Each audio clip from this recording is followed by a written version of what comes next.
Good morning to everyone. तो फिर आज के लेक्चर में हम बात करेंगे कि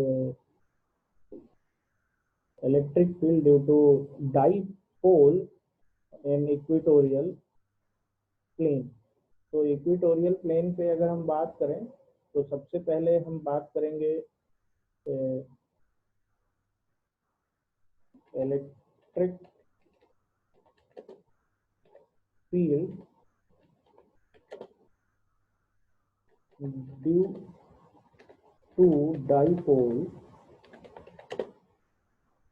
ऑन इक्वेटोरियल प्लेन, इस पे हम बात करेंगे। तो सबसे पहले हम यहाँ इक्वेटोरियल प्लेन पे कैसे करेंगे उसको हम यहाँ पे लिख लेते हैं। तो सबसे पहले ये बना लेते हैं -q और यहाँ पर +q, और एक ये पॉइंट है जहाँ पे हमको की पॉइंट है जहाँ पे हमको इलेक्ट्रिक फील्ड निकालना है। इन दोनों के बीच का जो डिस्टेंस है वो 2L है, और ये वाला डिस्टेंस और ये वाला डिस्टेंस हमको फाइंड आउट करना है। तो अगर ये डिस्टेंस हम r मान लेते हैं, स्मॉल r, तो ये डिस्टेंस क्या हो जाएगा, r² plus L² under root लगा। तो सबसे पहले हम इरेज करते हैं इसको, ये इरेज होगा क्योंकि अंडर रूट हम लगाते हैं, उसमें ये अंडर रूट लग गया। तो जितना ये होगा उतना ये भी होगा। अब हम बात करेंगे कि इसका जो कंपोनेंट है ये 2L है, तो इसके कंपोनेंट की हम बात करेंगे। तो सबसे पहले इलेक्ट्रिक फील्ड जो है वो ऊपर की तरफ इलेक्ट्रिक फील्ड होगा, यानी इस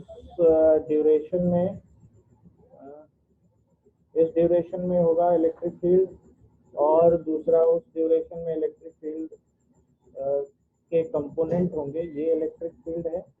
और तो यहाँ पर हम बात करेंगे तो E प्लस कंपोनेंट, प्लस वाला कंपोनेंट, और E माइनस का जो कंपोनेंट होगा वो नीचे की तरफ होगा। तो नीचे की तरफ यहाँ E माइनस का कंपोनेंट होगा। तो अब इन दोनों के बीच में हम ये बात करेंगे कि जो हमारा कंपोनेंट है, दोनों कंपोनेंट क्या होंगे, E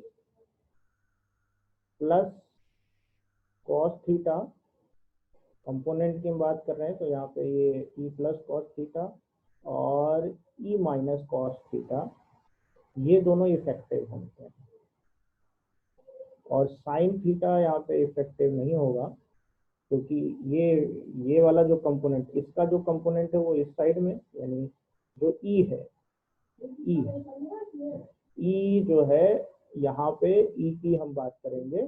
तो यहाँ ये वाला कंपोनेंट, मतलब जो हॉरिजॉन्टल कंपोनेंट होगा हम उसी की बात करेंगे, हॉरिजॉन्टल कंपोनेंट की बात करेंगे। तो यहाँ पे इसी की बात करेंगे। तो यहाँ कुछ नहीं करना है, सिर्फ हमको इसका फार्मूला लिख देना है और डेराइव कर लेना है। तो फार्मूला क्या होगा, अगर मैं E प्लस का फार्मूला लिखूँ तो E plus is equal to 1/4 pi into 1/Q r² plus L²।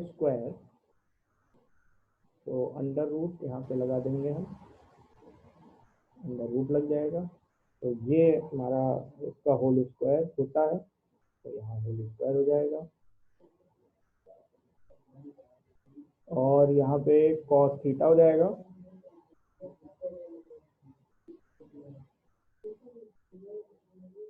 cos theta हो जाएगा क्योंकि जो कंपोनेंट है वो cos थीटा वाला कंपोनेंट, यहाँ पे जो हम कंपोनेंट ले रहे हैं ये cos थीटा वाला कंपोनेंट होगा। तो ये ई माइनस के लिए भी यही cos थीटा वाला कंपोनेंट है।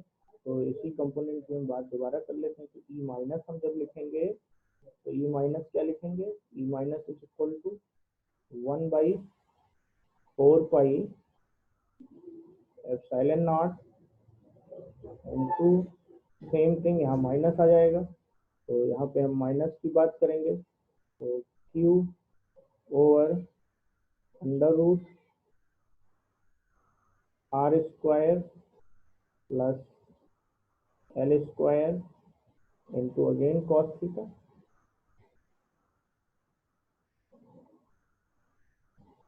और इसका होल स्क्वायर, ये होल स्क्वायर हो जाएगा।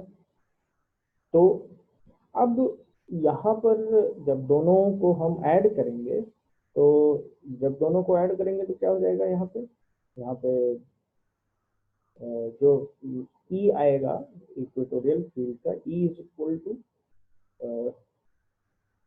1 मीन्स 1 क्या है यहाँ पे, इसी की हम बात कर लेते हैं।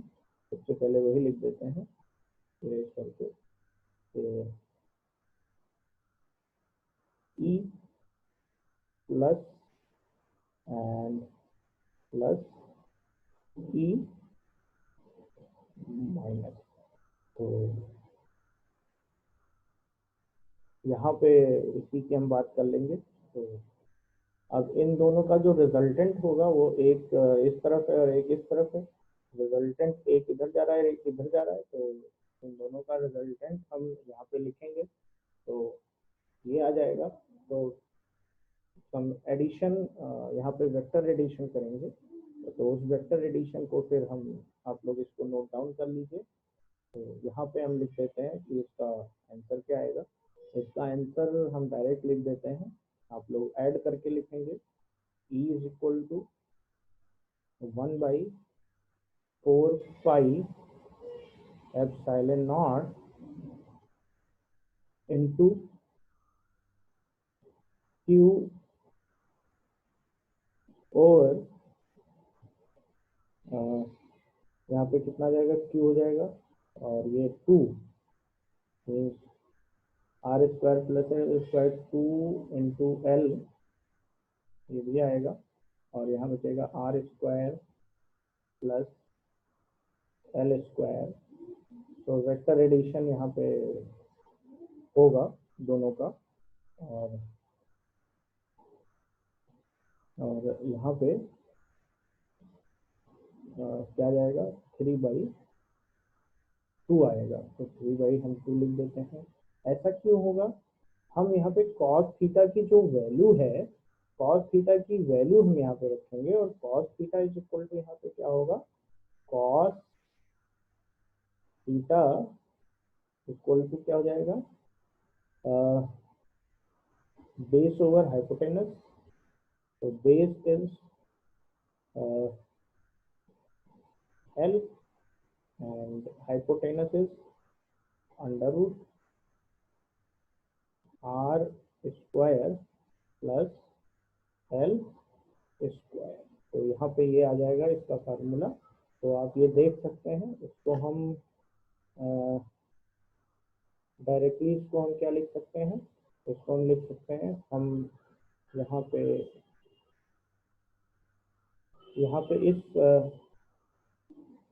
इसको हम के ले लेते हैं। तो इसको हम के लेंगे तो ये हमने लिख दिया के into P.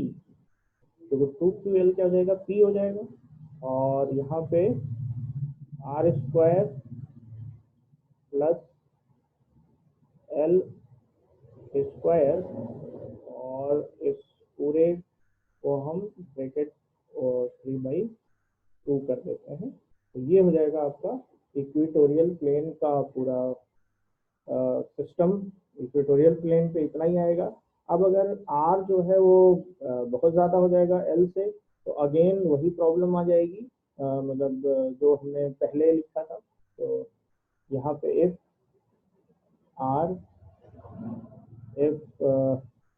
R is much greater than L, तो उस केस में हम यहाँ पे उस केस में क्या हो जाएगा, अगर ये ज़्यादा है तो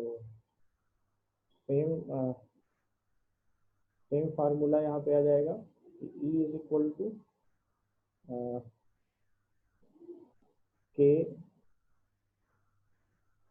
into P over R cube. तो अब आप इस तरह से आप देख सकते हैं, तो यहाँ पे हम फार्मूला बना सकते हैं, एक कंपेयर कर सकते हैं कि E जो एक्सिस है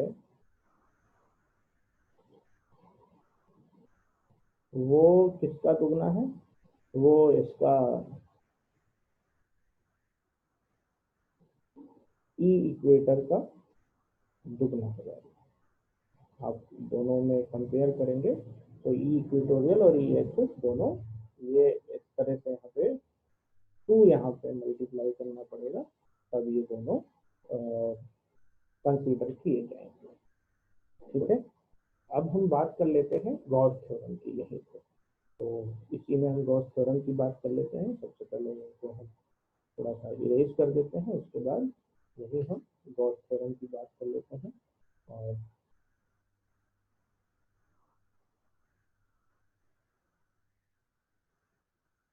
तो गॉस थ्योरम की हम बात करेंगे यहाँ। तो गॉस थ्योरम क्या कहता है, उसको हम लिखते हैं सबसे पहले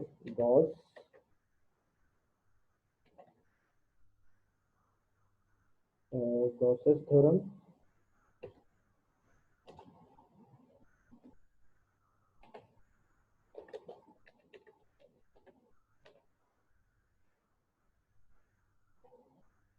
गॉसेस थ्योरम की हम बात कर लेते हैं। तो गॉसेस थ्योरम क्या होता है, गॉसेस थ्योरम बेसिकली इसका स्टेटमेंट है कि किसी भी एनक्लोज सरफेस, क्योंकि गॉसियन सरफेस होना चाहिए, किसी भी एनक्लोज गॉसियन सरफेस पे ये एनक्लोज कर दिया हमने गॉसियन सरफेस, वो इलेक्ट्रिक फील्ड यानी E डॉट ds वो इक्वल टू होता है किसके, Q अपॉन एप्सिलॉन नॉट। ठीक है, ये इसके ये गॉस थ्योरम का स्टेटमेंट है कि किसी भी गॉसियन सरफेस पे जब integral of enclose integral of E dot ds is equal to Q upon epsilon not, and ये जो लॉ है ये सबसे पहले तो सिमेट्रिकल चार्ज डिस्ट्रीब्यूशन के लिए वैलिड होता है, और जो भी इनवर्स स्क्वायर लॉ, जो भी vector inverse square law follow करते हैं उसके लिए ये वैलिड है। मतलब इसकी लिमिटेशन क्या है कि पहली चीज तो ये सिमेट्रिकल चार्ज डिस्ट्रीब्यूशन का होना चाहिए, और दूसरा ये जो है कि जितने भी वेक्टर फील्ड्स हैं जो कि इनवर्स स्क्वायर लॉ फॉलो करते हैं उनके लिए ये वैलिड है।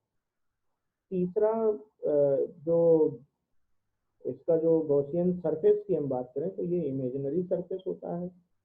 दूसरा इसमें ये मतलब स्फेरिकल पॉइंट चार्ज के लिए ये स्फेरिकल होता है, और मतलब कैसा भी हो सकता है कंडक्टिंग और नॉन कंडक्टिंग स्फेयर के मतलब टर्म में। दूसरा हम बात करेंगे कि ये इनफाइनाइट चार्ज शीट के लिए सिलेंड्रिकल होता है। ये जो गॉसियन सरफेस है ये इनफाइनाइट शीट चार्ज के लिए सिलेंड्रिकल होता है, और पॉइंट चार्ज के लिए स्फेरिकल होता है, ये आपको याद रखना है। ठीक है, अब उसके बाद हम नेक्स्ट लेक्चर में हम बात करेंगे application of Gaussian Gauss law, Gauss theorem और dipole in uniform external field. Thank you.